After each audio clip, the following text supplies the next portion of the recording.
चुनाव 2020 की तारीखों की घोषणा आखिरकार चुनाव आयुक्त ने कर ही दी। मुख्य चुनाव आयुक्त सुनील अरोड़ा ने अपनी प्रेस कॉन्फ्रेंस में कहा कि चुनावों की तारीख 28 अक्टूबर, 3 और 7 नवंबर को वोटिंग की जाएगी और 10 नवंबर को इसके नतीजे आ जाएंगे।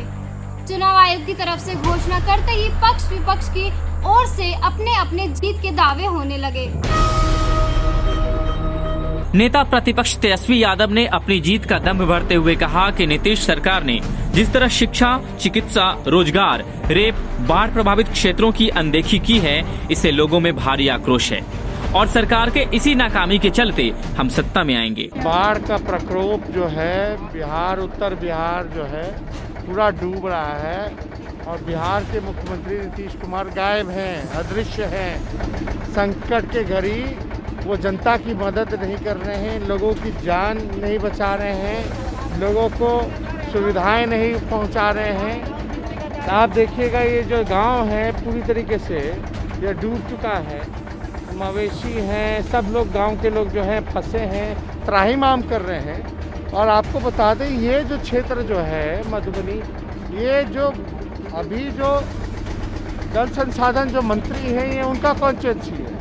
नीतीश कुमार जी तो 125 दिन से गायब हैं, नज़र नहीं आ रहे। उनके मंत्री भी गायब हैं, वो भी नहीं नज़र आ रहे और लोग मर रहे हैं, तबाह हैं। हमारे गांव वाले लोगों से भी बात हुई है, उनका स्पष्ट रूप से कहना है कोई मदद नहीं पहुंचाई गई, लोगों को सुरक्षित स्थान तक भी नहीं ले जाया जा रहा है, नाव की व्यवस्था नहीं कराई जा रही है।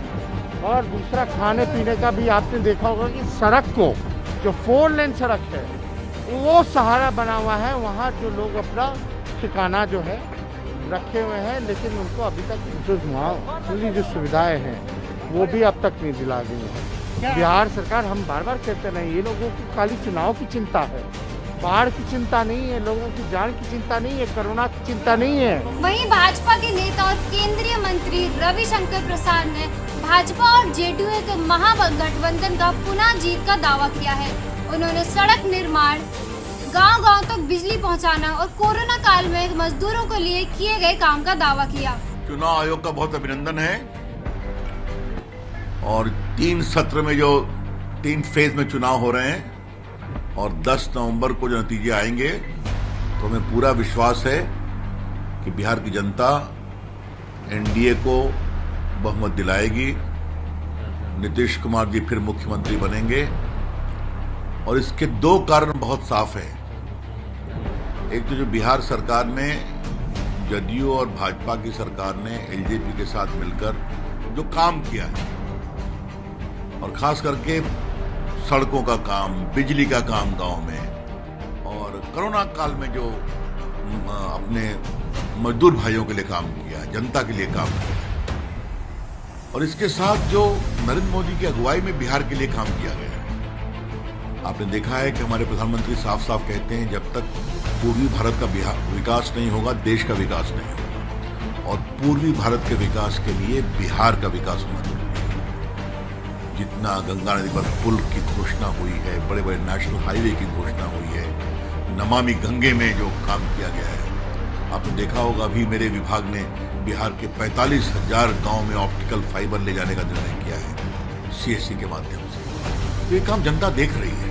मगर अब देखना यह है कि बिहार की जनता किसे बिहार की कुर्सी पर पुनः बैठाएगी। भले ही पक्ष और विपक्ष अपने अपने जीत के दावे कर रहे हों, लेकिन सच्चाई ये भी है कि सरकार किसी की भी रही हो, उसने विकास, शिक्षा और रोजगार की बात तो की, लेकिन उस पर अमल सिर्फ नाम मात्र की। वास्तव में अगर बिहार में विकास की बहार होती तो अभी भी 40 लाख से ज्यादा मजदूर अपनी रोजी रोटी के लिए बिहार से बाहर पलायन नहीं करते। शिक्षा की स्थिति अगर सुधरी हुई होती तो बिहार बोर्ड की परीक्षा में इतनी धांधली देखने को नहीं मिलती। विकास की बयार वास्तव में होती तो नीतीश कुमार के 7 निश्चय योजना फ्लॉप साबित नहीं होते। और अगर बिहार में 15 साल पहले सही से काम हुआ होता तो लोग सरकार को जंगल राज कहकर उनकी कुर्सी नहीं छीनते। हालांकि तख्त पर ताज से लेकर जमीन तक का रास्ता जनता तय करती है। यान न्यूज नेटवर्क के लिए पल्लवी पाठक के साथ गोविंद कुमार की रिपोर्ट।